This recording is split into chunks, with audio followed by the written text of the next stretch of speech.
We back. All right. We had a little bit of problem, hit the wrong button, stream fell.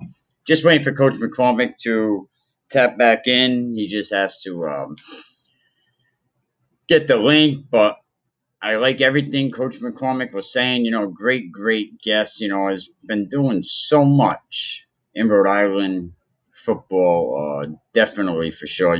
Stephen Gachuk, the real thing. Spartans in the building. You know what I'm saying? That's what I'm saying. That was such a great stream. Coach McCormick will be right back in. While we wait for him, I definitely want to say a big thank you to Mark Wright, a Coldwell Banker Coastal Home. Definitely reach out to Mark, always willing to stand up for the football community. You can give Mark a call at 401-787-5203. And definitely check out R&R Elite Recruits. Give Ronnie Roberts a call. See what's going on with him. Well, Spartans in the building. We just waiting for Coach McCormick will be back in here in just a minute. I dropped the ball again. I was trying to hit the back button for the roster, and it just went like, see ya.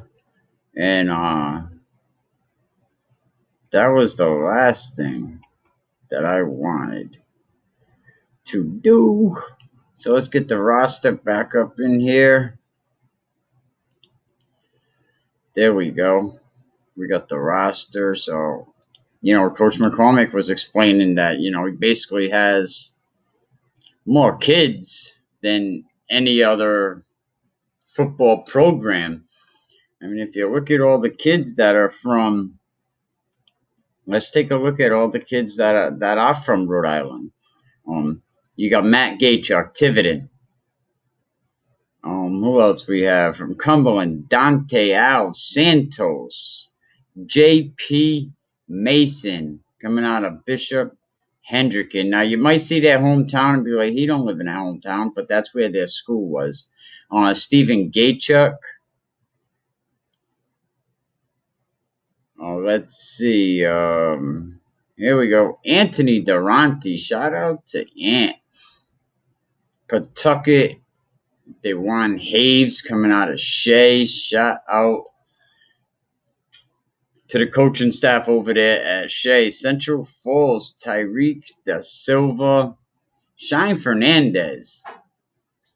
Maybe they did fix their hometowns because I know before it was the high school that you was a part of. But Shine Fernandez, playing Bishop Hendricken. Let's see, who else we got from Rhode Island? Will Tuttle.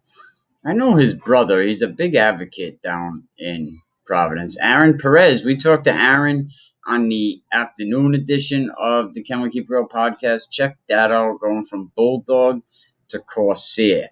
And Aaron will explain that whole journey. Let's go down a little more. Here we go. Nate Upchurch. Shout out to the Upchurch. Coming out of Tiverton. We have Sam Alicia. Joshua Surt. We all know number 48 in the house. Here we go. Colin McGinnis. Coming from Cranston East. Kobe Stockwell. Gonna be a good player. You heard Coach Ferraro talk about him a lot the other day. Pat Matarisi. Shout out to the Matarisis from Warwick, Rhode Island, coming out of Bishop Hendricken. Let's see. More Rhode Island kids. Here we go. Malachi, EWG Knights. That is a kid that can run. He's got some wheels. Coventry. Jaden Pearson. Sean Reel. Coming Classical High School. Shout out to Sean Reel. Nick Ekstrom, another good kid. And here we have the coaching staff, which was changed. Coach Rope, you heard Aaron Perez, talk highly about him today.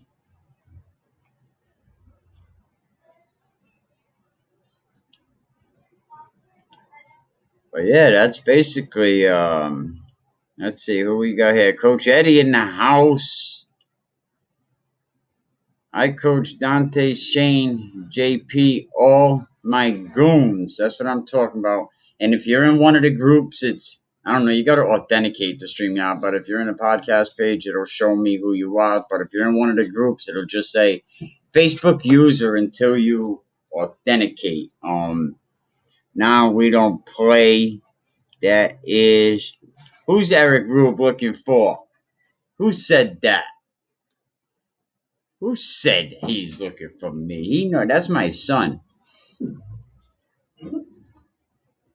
He knows. Daddy will spank his ass. We'll punish our children when they don't behave. Look at that. Uncle Felix is here. I hope everything works out for you and your family, Felix. On this tough day. So shout out to Felix. Oh, it's Coach D. You know what I'm saying? I hit you up earlier. We'll definitely talk soon. Coach D doing a great job with them boys up there in Spotting Country, man. Let me play a quick video. I'll hit the coach up and see what's going on, because I know y'all don't want to hear me. You want to hear from the big dog. So give me a minute and I'll see what's up with him.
Coach, you back. My bad, man. I screwed everything up. I hit the wrong button and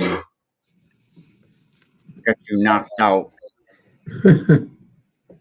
We were talking about your Rhode Island kids, and we was Stephen Gaychuk. You want to go down the list on talking about some of the Rhode Island ball players? Sure. Let me go into that. So let pull up the roster so I can. Yep, I'm gonna do it right now.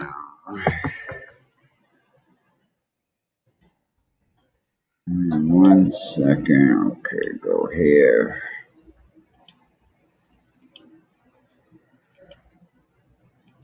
Of all streams I didn't want to fall apart was this one. Okay. So so we can go right through them one by one. So Matt Gaychuk is one of our two backup quarterbacks. He's technically a freshman on the field because we didn't have a season in 2020 because of COVID. But we were allowed to have practices, and we did. I called it red light, green light, because anytime there was a COVID issue, we had to stop and self-quarantine, all that stuff. So it was definitely tough. I was impressed that both FBS and the National Football League got their seasons in, because it sure heck was not easy for them to do that. I can tell you that. So Matt was a great player in high school. Played in 2 state title games in Division IV, won one, lost one, was an all-state player. His senior year, he was the USA Today Rhode Island Player of the Year. Very talented quarterback, great frame. His actual weight is not – some of this is being updated this week by our SID. He's actually up to 210 pounds at 6'3". So he's a lot bigger. They're updating this. Like I said, this will all be updated between now and Saturday, our first game on the road. Some of it was updated already because I noticed your coaching staff's changed. Things moved around. And that's going to change. They changed some things, not others.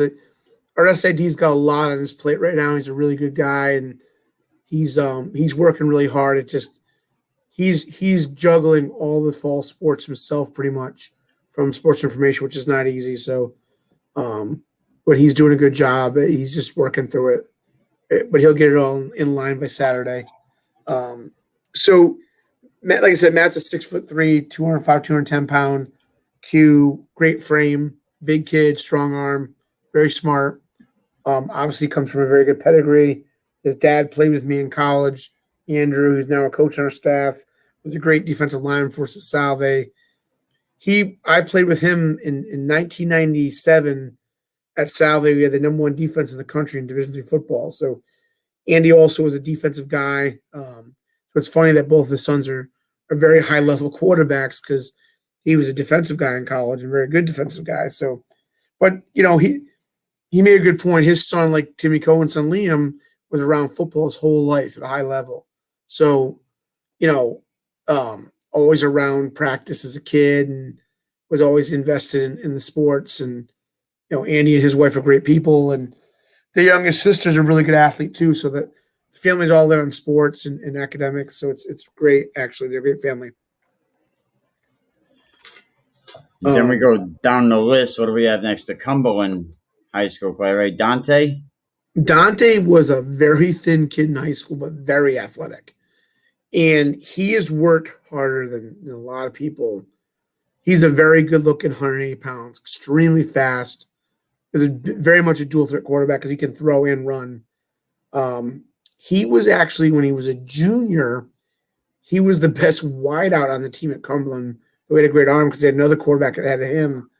And then when he became a senior, he transitioned to quarterback. The nice thing about that is that he's a very good athlete. We can do a lot with him. So the great thing is that both him and Matt bring very unique skill sets to the table, but both are very good. So they're really kind of tied for the 2 spot. And if we ever need to use either one of them, we're going to use them both. So they're great quarterbacks, and they're great kids, and they push each other in a positive way. And that quarterback room has some serious talent. Between Stephen, Matt, and Dante, we can't ask anything more than they all work really hard. They're all really smart. They're all really talented, and they're all looking to get better every day, which is that's a great room. We're very happy. We always want to add to that because we only have 3 quarterbacks on the roster now, which is very lean for a college team, but it's a very high quality room. I mean, I bet you there's teams with 6 or 7 quarterbacks in the quarterback room that don't have the combined talent of these 3 young men. So, and they all have great personalities, so kids love them. And then we go down the list. Let's see, was that coming? Providence, J.P. Mason. JP was a great player at Henrikin. JP was one of my first Bishop Henrikin kids we ever got here at UMass, and right away he was an impact kid. He's the ultimate role player. When he was younger on the roster, he would obviously get in games in defense, but his initial impact was in special teams. He's blocked a bunch of punts, made a bunch of big plays in specials, really embraced that role when he was younger. Still embraces that as part of his toolage of things he has to do for us. And now he's a starting free safety for us that is really kind of he's kind of my version of the UMass or the version of Legion of Boom. Like, if you come across the middle, JP Mason's going to knock you out. So he's an intense player. He's got a lot of energy. He's just a great kid, So, I'm really excited to see what JP does in the regular season. He had a great preseason. He was extremely healthy all preseason. And he's always had something funny to say. Like, he knew when to have a good personality off the field and has been a true leader on. So he's been nothing but awesomeness. So I'm very proud of JP, what he's done. He's got a video on YouTube of him on a heavy bag doing sit-ups in the air, which is insane. So wow, he's a workout machine. So he's the toughest 108 pounds on the planet. So and he really got a lot of, when he was recruited at high school, he had a lot of big looks, and we were very lucky to snag him. And we made it a priority to get him in recruiting. So he's been nothing but he's the new Jacob Burkhead, so to speak. He's embracing Jacob's old role. Jacob's now off to law school, killing it in law school. So we're excited to have the upgraded older JP Mason with all the experience now. So it's going to be good back there in the secondary.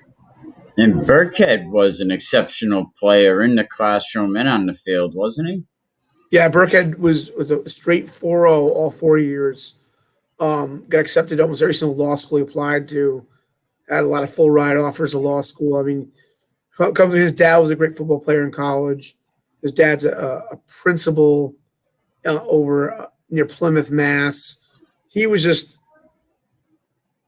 Burkhead was definitely a Division I caliber player playing at this level and with Ivy League type ability academically. So he was another different kid and had a positive impact on this roster. And the energy that Jacob Burkhead left in his graduation onto law school is definitely infiltrating a roster in a good way.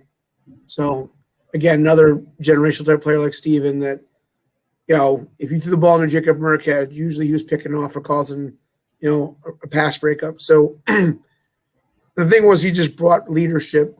So he was just a great leader. And I think JP kind of took that torch and is like the new him, more or less. JP's also a good student, too. Very good student, very smart kid. And we mentioned Steven early on already. And so we go down the list. We have a Westerly Bulldog, Anthony Durante. Anthony had an injury before camp, but he's healthy now. He's kind of playing catch up. He played extremely well in spurts in the scrimmage. He's done well in our special team stuff too. He's going to be really good. Our linebackers coach, Coach Gendron, thinks he really could be something really unique down the road. So I'm excited to see how much bigger, fast throwing he gets in the next 3-4 years. I'm sure Coach Gendron is as well, and so is the rest of our staff. So he was a kid we were high on. He was always around the ball at Wesley making plays, and he just had this violent fire that he brought to the game that we really liked. And he's a good person. He's a good kid. You can really develop him. See what just these people are saying. All right, let's go down the list. There's definitely, these fools in the comment section. They always have fun on there. Hayes coming out of Pawtucket, Shea High School. Shout out to everybody over at Shea High School and in that whole area. Coach Camp, Coach Torres. Yeah, they got a good staff at Shea. I have a really good relationship with Coach Camp, Coach Torres, Coach Mike Murray, and the rest of that staff. They got good coaches that care about the kids, and they developed a lot of really good kids. They got kids playing all over the levels of college football at a high level, successful as heck. So we've made it a point to try to get a kid every year at Shea because they always have athletes. And DeJuan is a really explosive, athletic kid. If you met him off the field, he's this very stocky kid that you wouldn't realize is that explosive and powerful. He can really scoot, but he's really strong for his frame. So he's a kid like you would think, oh, he's marginally strong until he hits you, runs over you, runs around you, and you realize, oh, he's extremely strong. He's got unbelievable hands. So he was a kid at Shea. He played when they went 20 personnel at Shea. They had him and the kid that's at Rhodey now in the backfield. And those two were like, I call thunder and lightning. They just could do things to teams. The teams couldn't stop. And so, obviously the other kid went to Rhodey on a scholarship and was a great player. And kudos to them grabbing that kid. But our guy was equally as athletic, a little bit different skill set, more of a kid that could catch the ball in space. Whereas the other kid was more of a downhill running back. But DeJuan can do it all. He's our, Danny Woodhead / Deion Branch type abilities. Very fast, really coachable, understands football, has a high football IQ, and really wants to do well in the classroom too. So he was a merit scholarship kid that he really wants to become something special on and off the field. So he's going to be a kid that people forget about, and then in the big games makes big plays. So we're excited about what he brings to the table because he's, again, you can line him anywhere, slot, running back. He's just an athlete. So we're excited he's here. He's excited to be here. So it's good. And then we have a junior coming out of Central Falls, defensive back Tyreek De Silva. Tyreek played in an all-state team that won the state title. Very talented. He's had some minor injury during camp, but he'll be good to go once the season gets rolling. So Tariq's also another smart kid, great student, understands football, high level, and has continued to get better ever since he's gotten here. So, like I said, like 99.9% of Rhode kids are really talented in the classroom and on the field. So they all have skill sets that we are really excited about. And it's great when anybody from them areas like Central Falls, Central, the inner city, they make it to that next level of college, So shout out to him for making it, playing after football that's successful. Of course. Shine Fernandez, we all know who he is coming out of Lincoln. Bishop Hendricken, running back, really, really good kid, strong. How's he doing in his freshman year? He's doing great. The running back room is really talented. So, we have 7 running backs in a running back room, and all of them bring amazing skills. I mean, I would say at least half the room could have played at a much higher level, but chose here because of the academics, chose here because of the program, and chose here because of how we treat our kids. We always say we coach them hard, but we love them a lot. Like we really look at these players on our rosters are almost like our own kids, as far as like how we protect them and how we really go above and beyond to help them out off the field, and just kind of, we really care about them. We're not here to out recruit our kids in the sense like we're not looking to replace them. We bring in kids we want that we think can play here, and so we don't mass recruit. We recruit talent and we recruit kids. So we don't recruit just volume numbers. So we might start with a lot of numbers and filter it, but he was a big time player at Bishop Hendricken, has won a lot of football games, played in a lot of big football games. So when he got in the scrimmage we had last week, it was like the lights weren't too bright and the stage wasn't too big because he'd played in front of thousands of people before for state title games. So to him, it was just another football game, which is good to have that like comfortable mindset to just do your job. And he did a very good job doing his job. So, I mean, everybody can always get better. You always want to try to improve. And I think he's on the right path. He can catch the ball well. He can run well. He can block well. He's going to be a very good football player for us. And so, as long as he just keeps doing what he's doing, he can have a really big time career here. And respect to Shine and his family. I already told Felix, my condolences to their loss. They're very nice family from Felix, his Great wife, the family. kids, so they're actually he's listening, Felix. He's in there somewhere. Nice guy, I love everything about all them guys. Will Tuttle, defensive back, Cranston, another Bishop Hendricken guy. Another guy that has not lost too many football games in his career. So he's another kid that's a really good student, smart kid.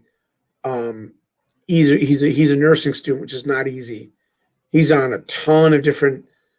He does a ton of different extracurricular things outside of football. He's extremely well rounded. Good football player too. Will be a very good player for us the rest of his career. Has a lot of key roles in our scheme. So I mean, Will is just like one of these kids. You see him off the field, you don't think he's like this gigantic kid. Plays bigger than he is, and extremely smart.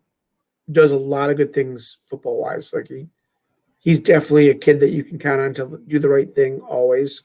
And he's just a nice kid. Like off the field, he's just the nicest kid to everybody, and he's a good role model. So, I mean, for us, I mean, we're lucky we have the kids we have. I mean, because how we recruit these kids and the effort we put into recruiting them, and he's just another kid that brings a quality person. Like I always say to people that you can have a lot of the best athletes. They also have to be good people, and so that's key to have good chemistry and good camaraderie on the roster. So, not everybody can be out there every single down, and that's why we do personnel groupings with different kids. So we get to get a lot of kids on the field. So he was a good player in 2019 for us. Has grown dramatically since his freshman year and continues to be a good player for us now. You'll definitely hear his name on game day. That's for sure.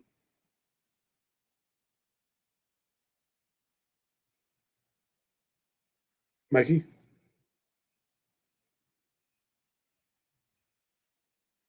Sorry about that. I talked to Aaron Perez earlier, and we were talking about his jersey number, and I know it has significance with his father, but doesn't it also have a significance with Westerly running back? Yeah, so the last big time Wesley running back I had that played truly running back in college was a kid named Luke Arnold that played for me at Salve. And so I played with Luke his last year, but he had number 31, and that was the number he also wore in high school. So when Aaron got here, he really won number 20, but an upperclassman has that. And I said, well, number 31 has a lot of significance to Westerly. Luke Arnold was the last academic All-American, played college football at Westerly. So as a running back, so literally for us, and that had some significance. He thought it was pretty neat. So he's happy with it. And also, his grandfather's badge number in the fire department is 31. So he said he was very happy to have the number. Yeah, I mean, you always see stories where teams have a lot of kids will give a kid a freshman to running back like some weird number like number 90 or something crazy. So obviously he's got a good number, and he had a good scrimmage as well. He did some nice things, and obviously has things to work on like any freshman in college. I mean, there's always things you can get better at. Even for the upperclassmen. So he's a big, strong kid that's gonna get a lot bigger and stronger. So the freshman part of the running back room is pretty good. So it's I'm happy for him. He's doing well. Yeah, he's a good kid. I'm very happy, for him. All right, so let's go down the list a little more. We come into, let's see, Nate Upchurch, Tiverton, Rhode Island, wide receiver. So Nate in high school played. He was Tiverton's like do everything guy. So he's really fast. Like he's got a gear that a lot of kids don't have. So he tell you what, when he gets going, boy, he runs clear cut FPS type speed as top end. So he's a kid that's gotten a lot stronger since high school already.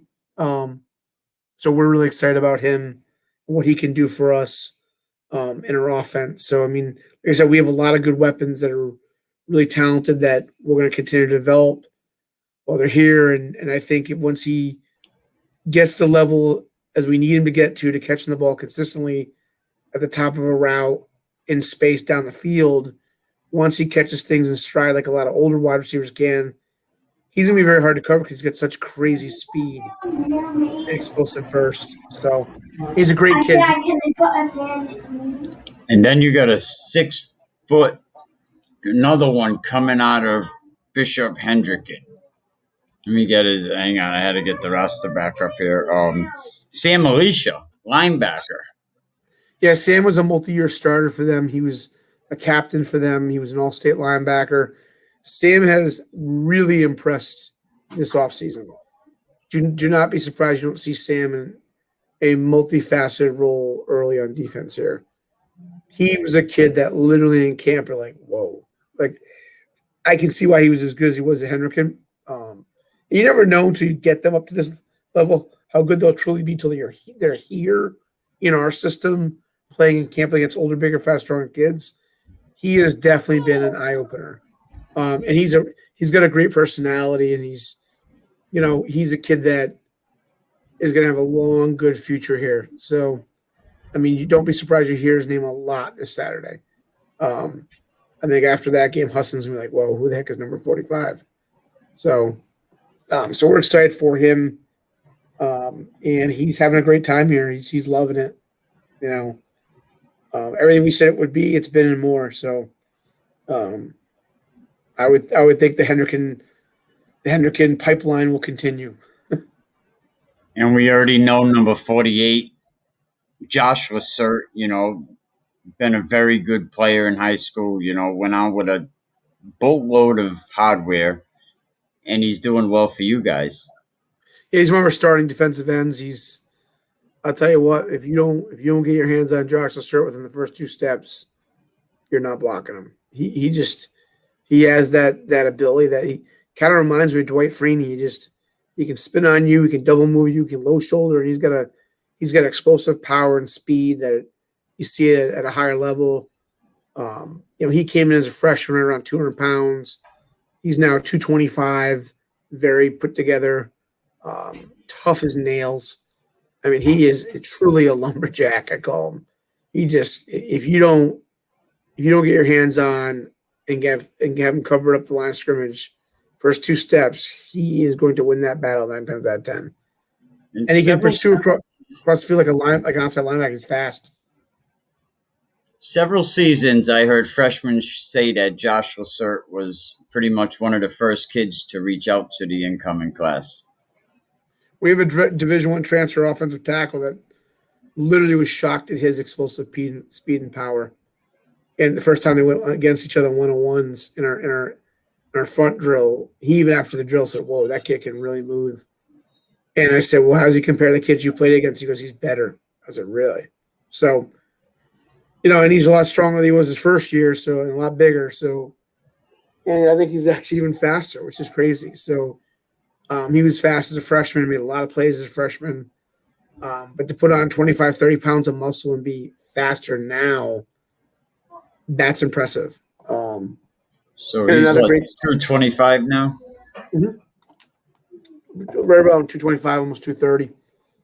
But like lean, got abs, can run. I mean, his ability to spin move on you and low shoulder you is pretty high end. So, always been a good kid. Great kid. Yep, great kid. The next player, number 54, Kyle McGinnis, outside linebacker, sophomore, coming from Cranston East.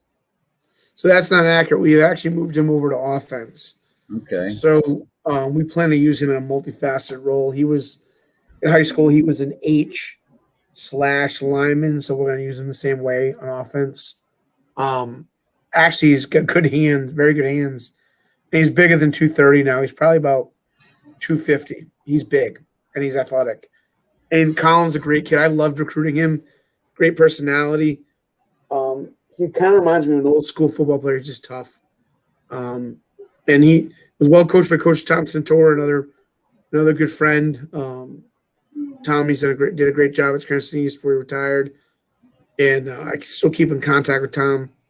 I always have every conversation is great with him. So, for me, I was happy to get a kid from Cranston East. We haven't had a kid from Cranston East here. I think we had Jay Bast here, so it's always had good kids out of that program. So, he's done well in camp. Obviously, he needs to continue to get bigger, fast, stronger, but he's a kid that's going to be pretty good down the road.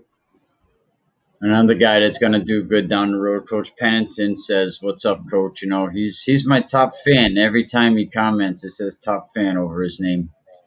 He's a good guy. He's going to do a good job at West Warwick. I think that's a perfect marriage, so to speak. I got an opportunity to stop by their practice this summer to look at some of their kids. They got some good young kids. They have a good staff. I think they're going to really turn that ship around. And I think the kids are really excited to have a new guy at the helm, and I think he brings something very unique. He's got a great background personally, both as a state trooper, also as a pastor. He's just a good person, and they need a strong person like that to be the next head coach there. So I think it's great for West Warwick. I think it's great for Rhode Island High School football. He did his time at North Smithfield and was very successful, and I think it was time to take on another challenge, so to speak. So, Coach Pive is the new head coach at North Smithfield, and he was one of his key assistants, and it's kind of a football evolution. You leave a program in better hands than you found it and pass it off to one of your successors, and you go on to the next project, so to speak. So I think he's excited about West Warwick, and I think they're excited to have him. So I'll be glad to get any kid from him. He's a good coach and a good guy and produces good products. So, I think it's good. He's a good guy. They'll be coming. Definitely. The next player coming from Central High School, freshman this year, 235 pounds, Nick Richard. So he's not 235. So Nick's like 290. So of course he is. That's a typo for sure. They got to fix that. So he probably stands about between 6'2" and 6'3".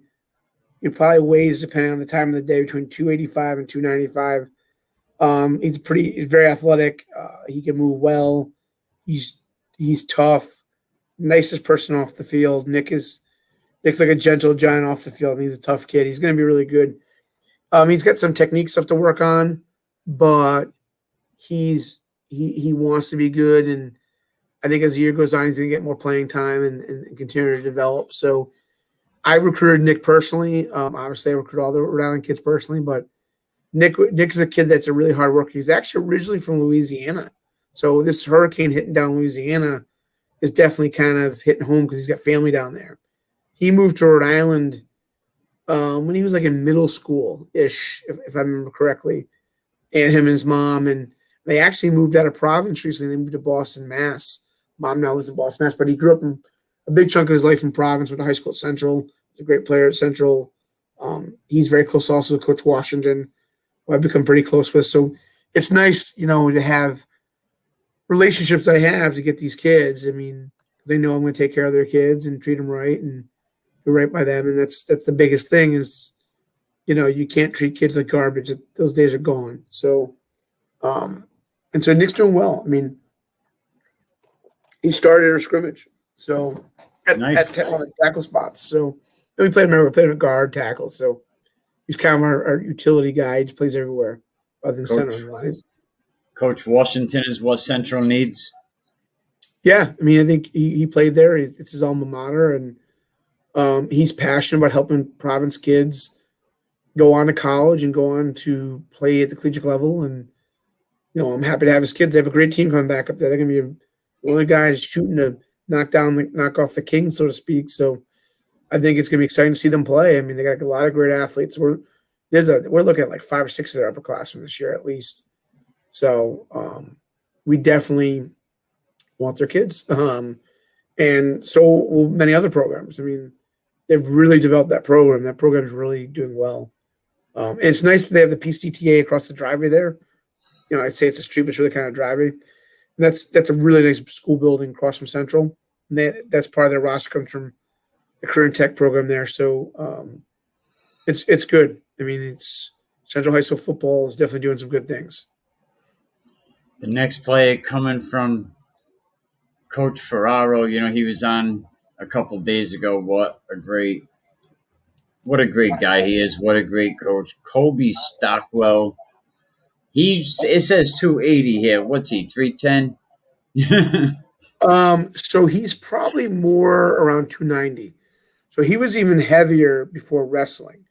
He was one of the top wrestlers in state right now. I think he ended the year number 3 in the state in the heavyweight division, and he kind of leaned down to be faster in wrestling.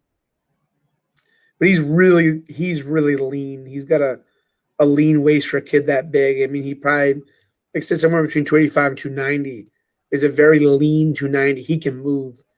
He's got great feet. He is powerful, very heavy hands, like an old school heavyweight boxer. He hits your hands, man, you know he's there. So he's a kid that's going to definitely see time as a true freshman. Both our Burrville kids are really talented kids. So Burrville has always produced very tough football players. They don't mess around up there. So they've had their staff has been there a while. Coach Gennaro has been there a long time.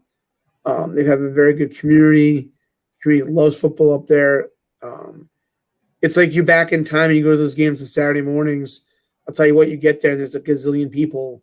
It's like the whole dang town showed up, and it's just like it's a tough place to play. I tell you that for any opponent. I mean, I've been to those games recruiting, and it's a cool environment for a day game. A lot of places their day games have minimal, for high school and around have minimum fans. That place is packed to the gills, and they're all in, 10, 11 in the morning. They're cranking. So, I mean, we've been very lucky with the Burrville kids we've had over the years. And the two we have right now, I think, are some of the best. So, the fact that the other one is already a starter and this one very soon could become one is impressive to me to produce that high-quality caliber student-athlete out of that. It's not that big of a school. It's not like they have thousands of kids there. So they do a lot with what they have. When I talked to Coach Ferraro the other day, I mentioned to him, he's a former Westerly player and how they think of him in high regards. And he got emotional talking about he played for 3 Hall of Fame coaches and then coached for 2 more. Yeah, I mean, he's had a really good football life, so to speak. Again, he played for 3, like you said, 3 Hall of Fame coaches at Westerly, and he was a very good player at Westerly, extremely good player at Westerly. And then when he went on to his coaching career, he coached by a guy named Coach Hauser, and Coach Hauser's brother is on staff at Tufts in the NASCAC, the small Ivy League.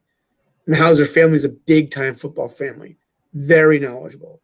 Coach Hauser, when he was at Burrville, won a boatload of games, produced a kid that went on to play at Pitt, has produced some cats. And so he's been very blessed to be around some great football minds, and he's obviously learned a lot from them because he's produced a program that school has maybe 800-900 kids, and they're going toe-to-toe with some of the best teams in the state of Rhode Island and winning. That's impressive. With a small roster. With not a huge roster, yeah. I'll tell you what, though, Burrville kids will punch in the mouth. They're tough. So, they work. I'll tell you what, the 2 we have, good. I got no complaints there. So, he said we're coming. He said we'll see how far we make it. Because it's a tough division, and staying healthy all season long is definitely a challenge. But he could do it. Definitely. Okay, let's go down the list a little more. Number 70, Pat Matarisi from Warwick, another freshman from Bishop Hendricken. So Pat actually only played his freshman, so that's a typo. So Pat played his freshman year at BH, transferred back home to Pontigansett. He played for Pontigansett. They were the team in the D4 state title. He's a lineman that needs more weight room, but has the potential to be very good. So he's got a little bit longer road to be on the field consistently, but huge frame, huge frame, nice kid, great family, nice family. The parents are wonderful. His younger brother's a freshman now at Pano. The big kid. So Pat's big thing is just continue to transform the weight room and learn and develop, and eventually he'll be the guy in his position, so to speak. So again, great kid, good personality. We're happy to have Pat here. I can tell you that. And another lineman coming out of Burrville. And this dude, I say this respectfully, is a creature, Brandon DeCharo. Yeah, Brandon's so funny. Like, he is tough, boy, and he's big. Like, what do we have him listed at? You have him listed at 290. No, he's about 320. That's another typo. But that's his old weight from his freshman year. So he's probably like close to 6'4", like 310, 320, but like athletic 320, like not sloppy, like very athletic. Worked very hard in the weight room this offseason. Really got bigger, faster, stronger in a good way. Is our left tackle. Is our starting left tackle. Will always be a starting left tackle as long as here. He had a lot of great snaps as a freshman, and sometimes it went well and sometimes it didn't. He was a freshman, but he's got a lot of playing time early in his career. And I think he started like 8 or 10 games as a freshman, which is a lot for a true freshman. But as the year went on, he got better. And from that year to now, he's completely transformed. So he's done great. Very physical, loves to work, loves to be violent at the line of scrimmage. Likes to bury defensive linemen and then find the next guy to hit. So he's pretty darn good. Well, yeah, I bet he is. The next guy, this kid is definitely fast. Was fast in high school. Malachi Samuels, number 80, coming from EWG, Coach Fortin's squad. Yeah, he's a kid that's worked hard. He's a lot bigger than he was in high school. He's fast. He will be back there returning punts, kickoffs.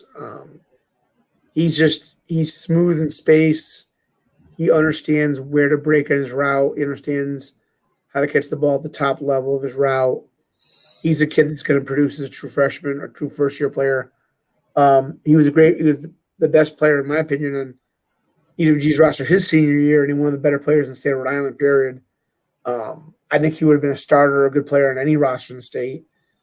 He's just a football player, and he's learning a lot. I mean, he had made some nice plays in the scrimmage against OPI, and he continues to develop. So he's pretty good. The next guy I predict could be a freshman starter coming out of Johnston, Thomas Zednick. It says he weighs 210. It's probably pretty accurate. I mean, somewhere between 210 and 220, somewhere in that range. His height's a little scooty. He's actually 6'6" now. So when he was a senior, he was 6'5", and like a half. He's truly like 6'6", probably somewhere between 215 and 220. He can really jump out of the gym. He can get up. I mean, he would one step jump up and dunk a basketball with ease, like absolute ease. He's got unbelievable hands. He's got like NFL level hands. Like his hand-eye coordination is amazing. And he's got a lot faster since high school. Every knocking was like, well, he's really not that fast. Well, he's not the same kid anymore. Trust me. He's a lot faster. So, and a lot bigger and a lot more muscular. And he's going to continue to get bigger. I mean, most kids in college put on anywhere from 15 to 40 pounds over 4 years of muscle. Well, he's almost 220 right now. So, 240, 250, faster, stronger. At 6'6", that's like an NFL hybrid tight end. So, he's going to play a lot as a true freshman, and we expect to use him a lot of situational football. So, he's going to be really good. And with that meal plan, the weight scales must be all over the place at that school because you guys got a great meal plan. I talked to Aaron Perez about that earlier today. Yeah, it amazes the kids. Our cafeteria is pretty nice. It's now our cafeteria. When we were during camp, they announced all the new things, the new caf. It's beautiful. It's called the Grove, and so literally, like, oh, by the way, with our app, we deliver to your dorm room. I almost fell out of my chair. I'm like, what university has an app you can go on and get your food delivered to your dorm room. Like, that's crazy. So when they were said that, like, this is like Club Med at UMass Dartmouth. Well, I said that to Aaron Perez when I spoke to him earlier. I said, "Can you really, get something delivered at 2 in the morning?" And he said, "Yeah, you really can." He said, "The Grove is the place." He said, "I would." He even kind of said he'll rather eat there than any place in town, and I was like, "Go easy, man." No, I tell you what, the people in our dining services are pretty cool. We have the utmost respect for them. They kill it. They do a great job. They treat us very well. I make sure when I'm ever in there to thank them. And I mean, the food's great. We have a million options. I mean, you name it. You can eat from really, sweets to salad bars to everything in between. They have vegan options. They have vegetarian options. They have non-vegetarian. They have it all. So everybody's like, well, it's just cafeteria food. I'm like, not like our place. We got some really good food. So, and as you know, I like to eat, Mike. So I definitely am a person that would look at food and say, oh, does this taste good? Does it not taste good? And it's really good. You might start getting outside customers coming to dine there. Yeah, I mean, anytime my kids are on campus or my wife's by, like they're like, wow, this is amazing. So, and it's beautiful. Yeah, it's nice. It's got crazy high ceilings. Second floor of the dining hall has a fireplace, so like it's kind of ridiculous. No, so we're blessed. Definitely is. It's a beautiful facility. Next player coming out of Tiverton, Nick Ekstrom, 225 pounds. Nick's like a true Mike linebacker, so he's a downhill kid in the box, very physical.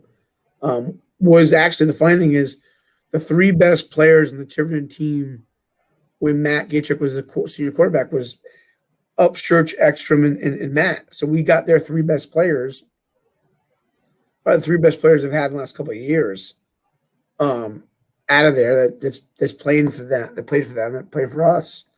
So we stole the three best. We got the three best players and got their second command DC come coach our D line, Andy, Matt and Steven's dad. So I think we kind of made out in that deal. So, but he's a good player. Ekstrom's a great kid. And Isaiah Cole, wide receiver out of Cumberland, Rhode Island. Yeah, Isaiah was another kid. He's kind of very similar to Upchurch. So we recruited those guys for a role that we had a kid that graduated in spring of 2020, was a senior in the fall 2019. Pedro Del Toro was a kid that was, kind of like, again, like a Danny Woodhead type of kid. So we actually have three kids on a roster to fill that voided role, which is, Upchurch. He will fill that role as well. So will DeJuan. They kind of have similar abilities, very fast, very explosive, can run the roll like a running back, can also catch the ball in the backfield, catch the ball as a slot. So we targeted, it was funny, we targeted all three kids, or the top three kids in that design position on our board. We got our top three kids, which is rare to happen. We're looking at 30, 40 kids that had the academics that met that body type. And on that, as 40 kids, we got our top three. Once we got all three of them, we weren't recruiting anyone else in that position. We were like, okay, we're good. So they're all done great in camp. We love them all. They'll all help us, and it will create some really quality depth of ability at that position. So, we're excited because they're all really fast. So, they take off the line. It's like a missile coming off the line. So all three of those guys can really run. If you let them behind you, it's going to look like you're standing still in defense. So they're fast. And then we have number 88. He wins a championship with Coventry Oak is Jaden Pearson. Yeah, Jaden's parents are really nice people. So Jaden was a kid we watched all year, and we think he is nowhere near his ceiling. So we believe if he puts in the work, his ceiling is like triple of his ability right now. So like I said, sometimes we look at kids more like, where's their ceiling and how much more room do they have to reach it? And so he's already very good. I think that kid could be a 200-pound creature. So with speed and muscle, and because Dad's was big into competitive, lifting, and so his mom, and so he has good genetics. So I think him and our weightlifting program and our development is going to be a very big, fast, strong kid. And I think once he gets to his pinnacle physically, you're gonna be like, "Whoa, where did this kid come from?"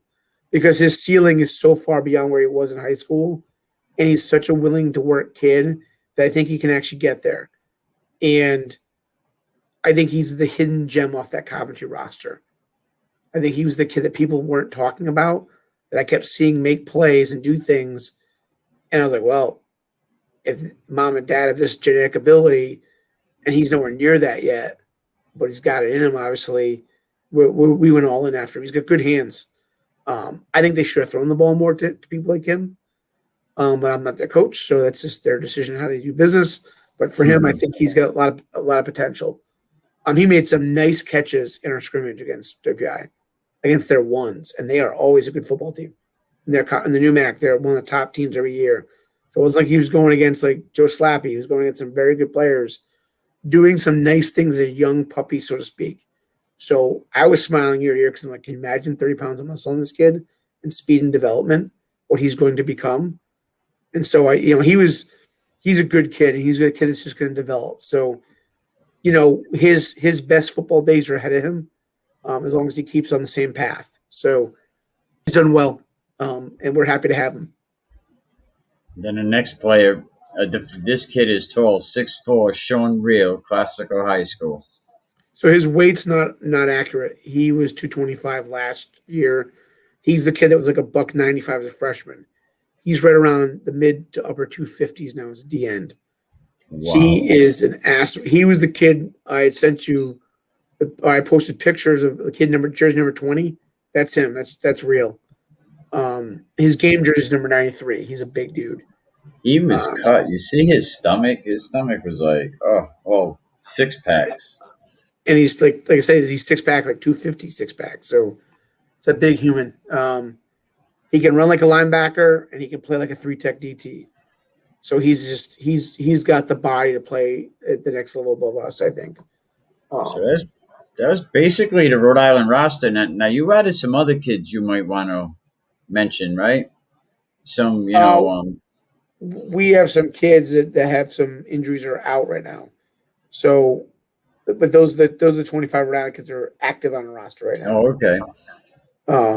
If they're not on a roster, we really can't talk about them. Unfortunately. Oh no, I didn't mean them. Didn't you have like some transfers coming from out of state? Oh, so we brought in freshmen. We were freshmen from Ohio that I had a recruiter that we had brought in. Magnus Hart's a good D end, very athletic. We have a freshman wide receiver from Louisiana.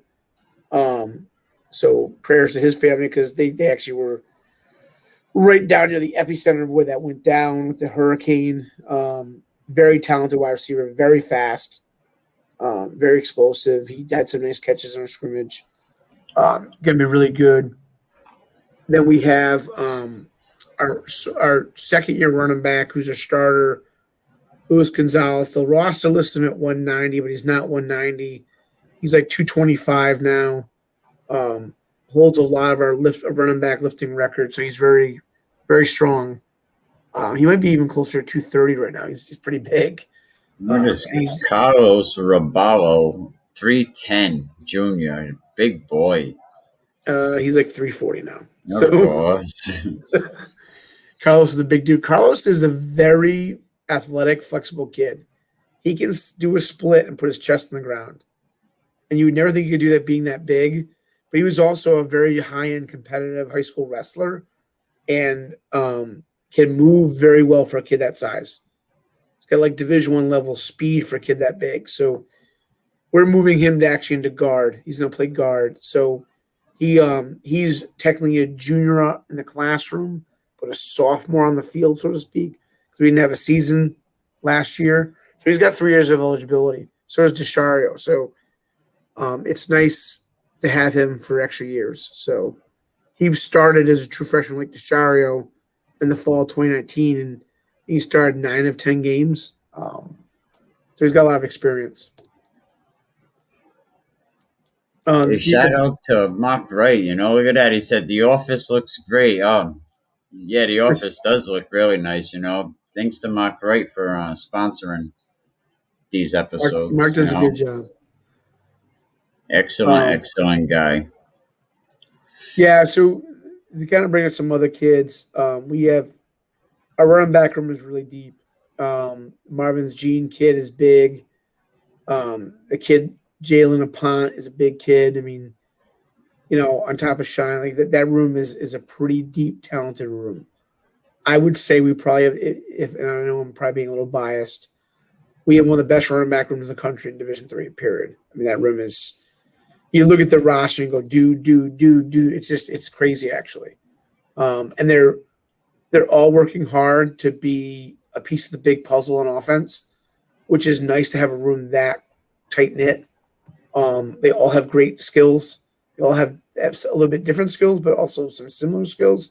So, I mean, we'll definitely be able to run the ball downhill this year. That's for sure. So they all have hands. They can all catch. That's one thing our running backs are required to catch the ball because we do so many multiple formations. They can all run. They can all catch. They can all run outside zone. They can run inside zone. They can run any type of run play needed. And they're good athletes. So, I mean, anytime you got backs that are 225, 230, 225, 205, 190, 205, and they're all young. None of them are seniors. And they're going to be back again for another year or two. So that's a pretty talented room. And they're all fun to be You around. got a few of them over there. Yeah, we call them the stables. You got So two nice rooms.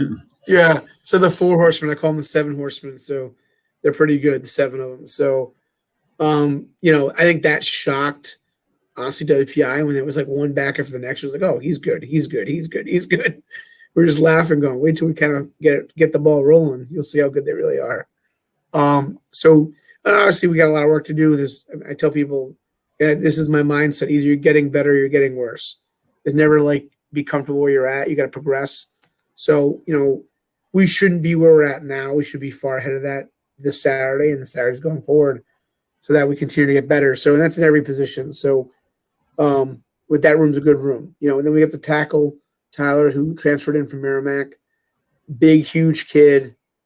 He's probably close to about 315, 320. He's probably about close to almost 6'6". He's a big dude. Extremely athletic. When I had him at the Rivals camp, one of the camps I did in 2019, he ran a 4.9840 at that size.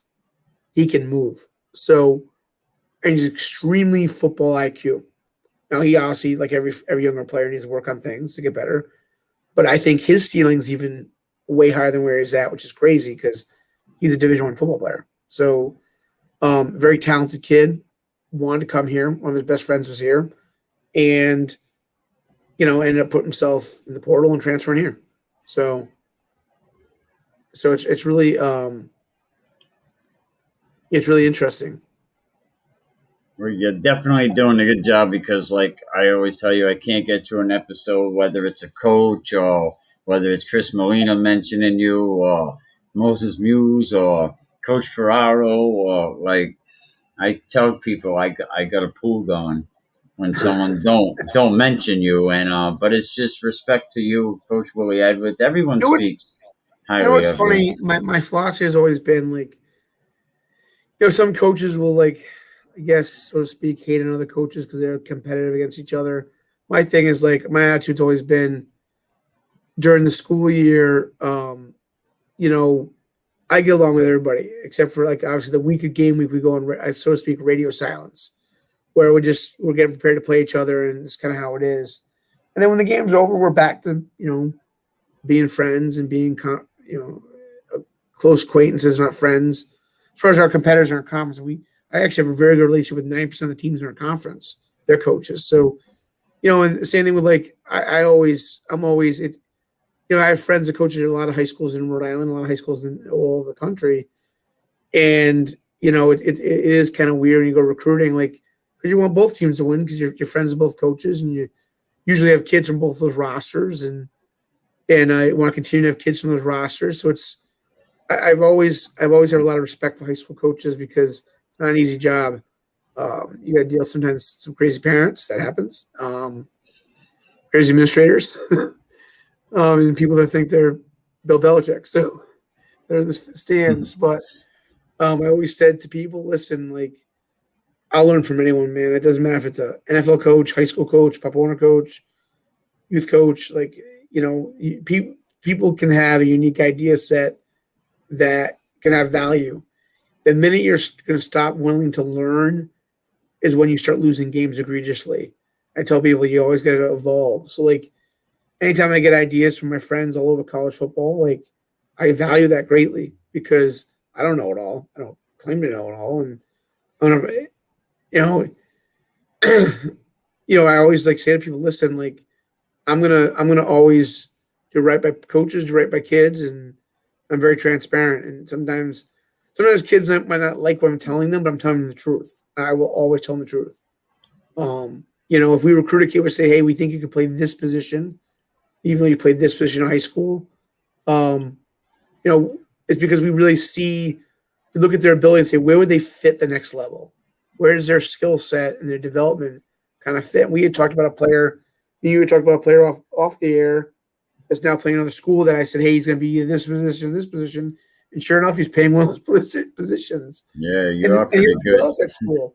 He's going to be a good football player for them. And I was right in my analysis of where he would fit at the collegiate level. And so I'm usually pretty accurate because I also take ideas from other people and say, hey, look at this kid. What do you think? And I bounce those ideas a lot off Coach Edwards because, like, he knows recruiting. He knows talent development. I mean, the biggest thing he did when he was the head coach of Moses Brown was develop talent. He took a roster of 30, 40 kids and made them extremely competitive. He really did the most with least. He was the guy, when he got there, they had a very minimal weightlifting program. He started what we call the breakfast club for all athletes, men, women, everything, and made all their athletics way more competitive. Women's lacrosse is like a powerhouse now. All their sports were very competitive because of he created that development program for all athletes there, including obviously football, and they've all benefited from it. He was big on their academics, very, very hard on them because he knew was Brown's the top academic schools in New England, and they had to, keep up to stuff in their academics. So he was on all athletes as the assistant director of athletics. He was always on them on their academics. So anytime we recruited a kid from Moses Brown, tried to get a kid from Moses Brown, they always had lights out amazing academics. A bad student there is like a B minus, whereas like that student's like a rock star of the schools. It's a really good school. They produce a lot of Ivy League, Patriot League, NASCAC type talent in all sports, and he was a big piece of that development. So when he left, I think they're realizing very quickly that they let the GOAT, so to speak, leave their campus. And now Brown's got that guy, and he's going to start doing the same things. You'll see it, and it wins on the field. And he was smart. He helped them get Coach Q, who fit that mold. Coach Q's a worker. Coach Q played for Nick Saban at Michigan State. And I've had so many really interesting conversations with Coach Q, Peter Corey, about that experience and what he learned. I mean, how many people can say they learned from Nick Saban? You can't go to enough clinics to have that experience with him one-on-one. He played for him. Not only did he play for him as a player, he was his position coach as a defensive back.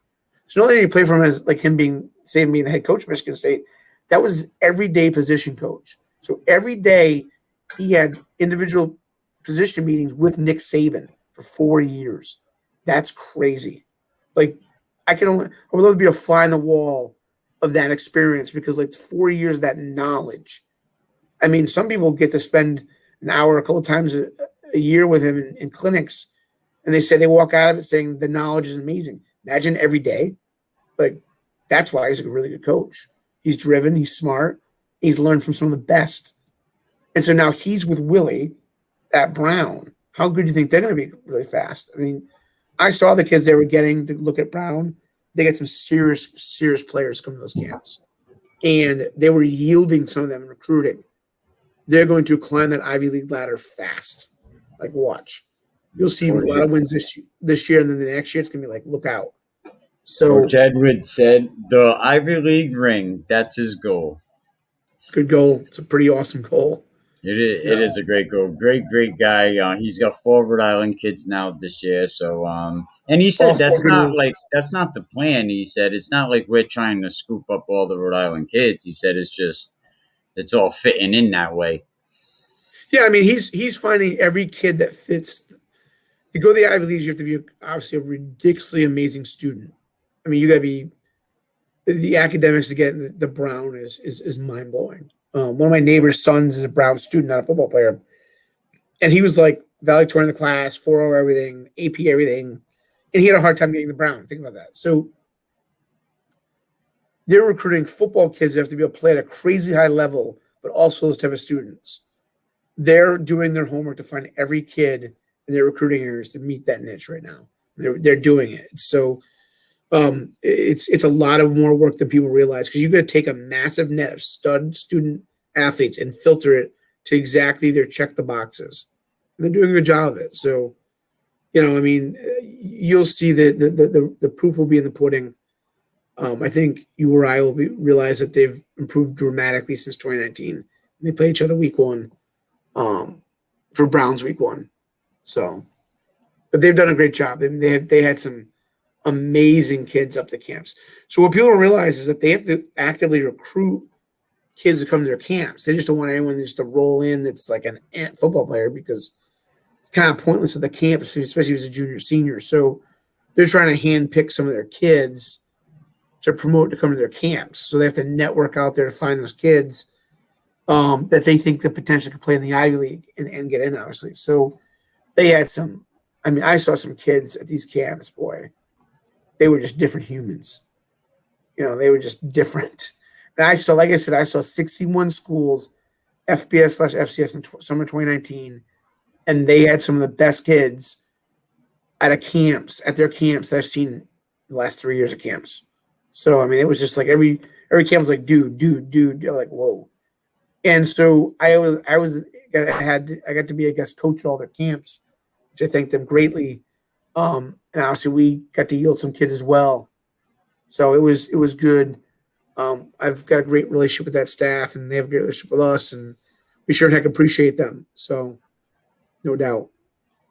It's definitely going to be a good season. And now your season starting, high school's football season, so people can definitely catch you popping, flying around the state with a cape on, getting all these games. I don't know how you do it, They beat me up. I'm like Scotty from Star Trek. They beat me from game to game. It's like you're checking in here, you're checking in there. I was like, oh, you're at that game? No, I left. I'm at this game. I'm here. I'm like, okay, never mind. I ain't gonna try to keep up. Coach, thank you. I know you got to get up early. Appreciate it. I know it was a long night, but nobody has 25 Rhode Island football players on their roster, so no, we knew this would be a long one. We got the most in the country, so we're proud of it. So go UMass. Man. Rhode Island's definitely behind you. Willie Edwards said Rhode Island ball players got a chip on their shoulder. They do. They want to be good, and they feel overlooked, and they think they got something to prove. And I think it's good to have that chip because you play with a lot of passion and pride, and all of our 25 guys definitely do that. So we're happy to have them. So Willie's right. You will see those 4 kids at Brown do well for them. All right, Coach. I love the plaques on the wall. Talk to you soon. Have a good day. Talk to you soon, Mikey. You too. Bye-bye. Coach McCormick, man. What a great guy. And he said something earlier. He said that, when he told the story about telling me about a player, and then he's always right. He's definitely always right for sure. But thank you everybody for them all the Rhode Island kids. Thank you, Mark Wright. This episode is brought to you by Coldwell Bankers Coastal Home. Call Mark Wright at 401-787-5203. Consider Coldwell Bankers Coastal Homes today. Give Mark a call. And thank you everybody. We'll talk to you soon. This week coming up, we're going to be over at Johnston High School, situated in North Providence. Going to have a nice little sideline action going on. And then 2 weeks later, we might even find ourselves up at EWG for the EWG in Situate. But we'll leave you with this.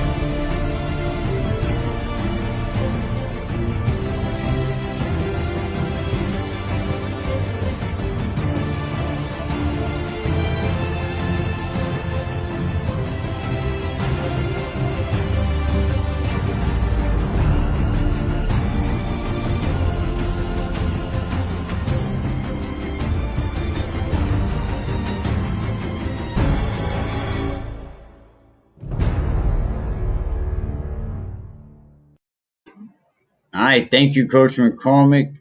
Thank you, Mark Wright. Coldwell Bankers, Coastal Homes. Good night, everybody.